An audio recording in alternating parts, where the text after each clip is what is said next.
Rugby with pads? I don't think so.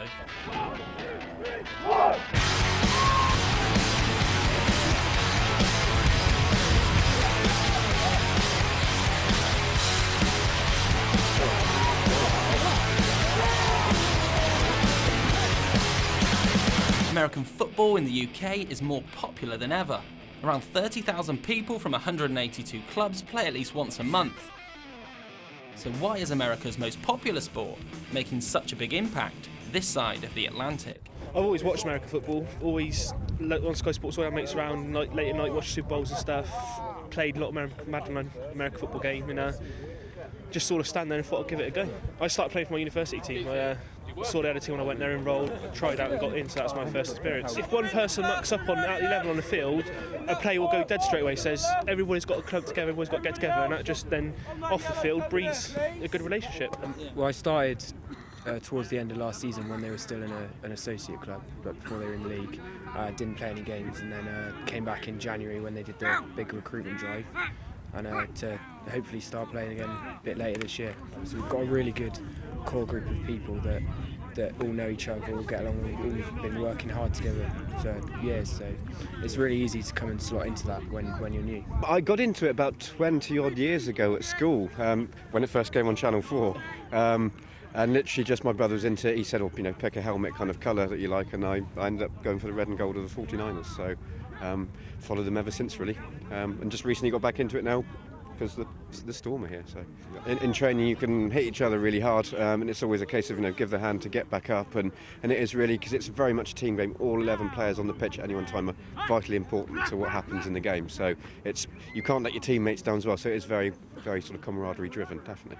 I had a couple of friends that was coming here previously, about 2 years ago, and then from there I come along with them a couple of training sessions, and I just caught the bug. I play everything: football, baseball, rugby. I've played a little bit of. And how does this compare to those? It's a bit harder. It's a bit more crash bang wallop in that sense. But yeah, I love it. Swindon Storm are one of the newer clubs that have cropped up in recent years. They were only established a few years ago, but they've gone from strength to strength, this season being admitted to the British American Football League for the very first time. One man has almost single-handedly made this happen. Steve Bennett is a former Great Britain American football star with nearly 2 decades of experience in the sport. So what possessed him to start a team from scratch? Well, it all started in 2007 when my boss at work gave me a poke in the shoulder and said, you play this American football, right, don't you? I've got my son and his mates are obsessed with the sport. They're throwing the football around every lunchtime, coming home with torn school trousers, and they don't stop talking about it. Do you want to coach them up? And at the time I was playing for the Bristol Aztecs and coaching UWE Bullets, the university team. I'd also been playing for like 15 years at that point and played international youth and adult football. So I took that experience and started the Swindon Storm. Literally booked a sports hall in Wootton Bassett, which is the little town just outside Swindon where all these kids were.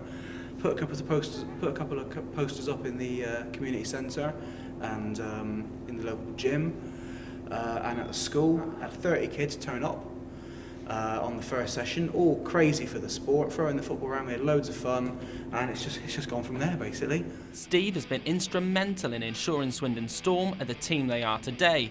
But what's his vision for the club? Yeah, sustainability is the biggest thing, and it's the infrastructure of the club that will help it survive. From my experience of working in other big clubs, the committee, they're the guys that make the team live for a long period of time. You can have the best coach in the world, but the day he walks out from the club, unless he's left a legacy to allow that club to continue growing, it's going to really struggle. And it would be great to see a young up-and-coming coach from another team bring new ideas in, and that would allow me to step back from the hands-on head coach role and let the team move on to its next generation and to see it become a sustainable product without me having to sort of do a daily grind on it basically. It's going from strength to strength. It really is.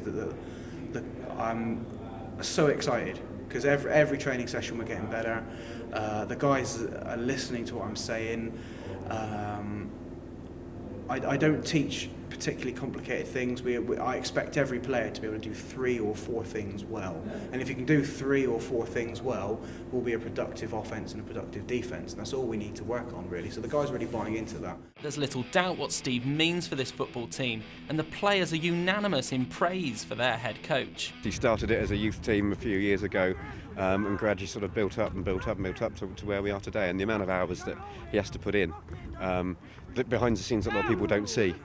Certainly sort of the admin and getting us into the league and prep and planning. Every training session's planned to the nth degree, with everything in mind. So Steve's massive. He proved last week his knowledge against Bournemouth. He ran a scout D here and we were running it so when we went into the game, and it was spot on. If without his knowledge, we wouldn't be anywhere near where we are now. We wouldn't be in the leagues and we wouldn't have a chance at any of the games. His commitment to the club is absolutely incredible. Like, he does so much work, like puts in so many hours of his own time, like getting us all the information we need to know, getting us like training routines and stuff for when we're at the gym, just putting so much time and like effort into making this work over the last like 4 or 5 years. So he's instrumental to this club. The amount of hours that he puts into this team is just unbelievable. It's like, if he could, he'd be out here every night with us. His missus won't let him. But yeah, he is one of the ones that lives and breathes it. Like he bleeds football through and through. Like, if he could play now, he would be. Like, I've seen him come to training and just have a helmet on, no pads or nothing, and tackle people. Like, you don't want to have a Steve Bennett tackle put on you, trust me. It's one of the worst feelings in the world. So what kind of attributes do you need to play the game? You just need the mindset to get better. You can come in as a clean slate, not know anything, and within a year, 2 years, you could be one of the, not the top, but you could compete at the level that we're playing at Div 2 at the moment and be fine. Any player, any size can come and play. We've got some of the smallest people on this team give the biggest hits. So. you can have any attributes because it requires big people, small people, fast people, slower people, because you've got the line who need to stop people and the backs who need to run and quick and be able to catch. So there's just about a position for everyone, really. So. You can be the fastest guy in the world, but if you don't know the playbook and run in the wrong direction, you're no use to me.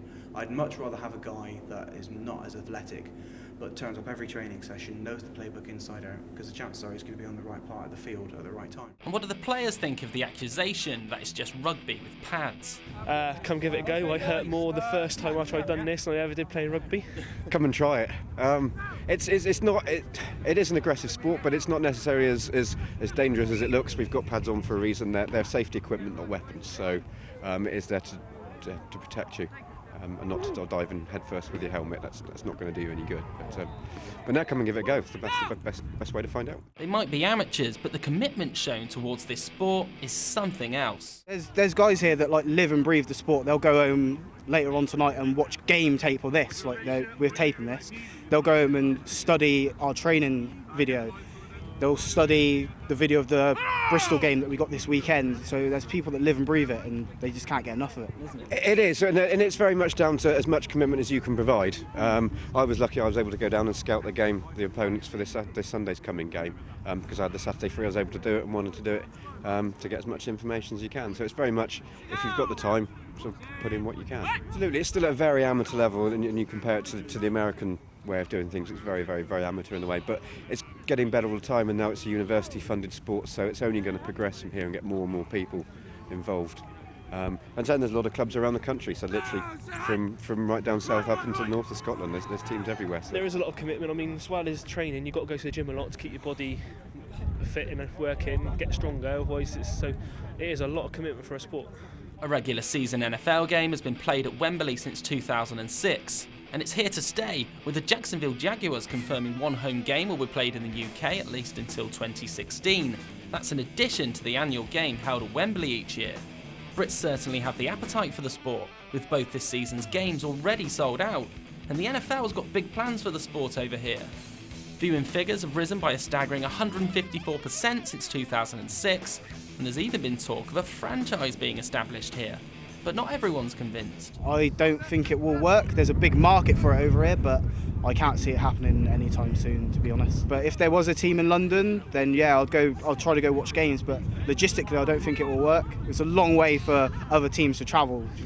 Personally, I don't think they will be able to set up a home team in the UK. It's just too much effort for the away teams in the American League to come all the way over to the UK. But as like a 2-3 game spectacle is incredible. I think it's a possibility. The difficulty is taking one of those teams out of America, because the people that support them in America aren't going to be happy about that. So whether there's a case for an expansion at some point and they can bring in a UK team based in the UK to be able to do that, then it's a possibility. But they're having 2 games a year here anyway at Wembley, and that's probably going to continue for the near future. So it's only going to be more and more popular. With regards to a franchise in the UK, I think logistically it would be impossible. The vast majority of people that support American football in the UK already have their team. They supported their team since they were probably 5, 6, 7 years old. For example, a Miami Dolphin fan who's been a fan since 1985 isn't going to stop being a Miami Dolphins fan to support this new London franchise. Logistically, it's almost impossible. I think we're at the peak of what we're going to achieve from having the NFL in Wembley. American football is not likely to knock football or soccer off its perennial perch in the UK. But with people like Steve Bennett around, it looks certain to continue leaving its mark here.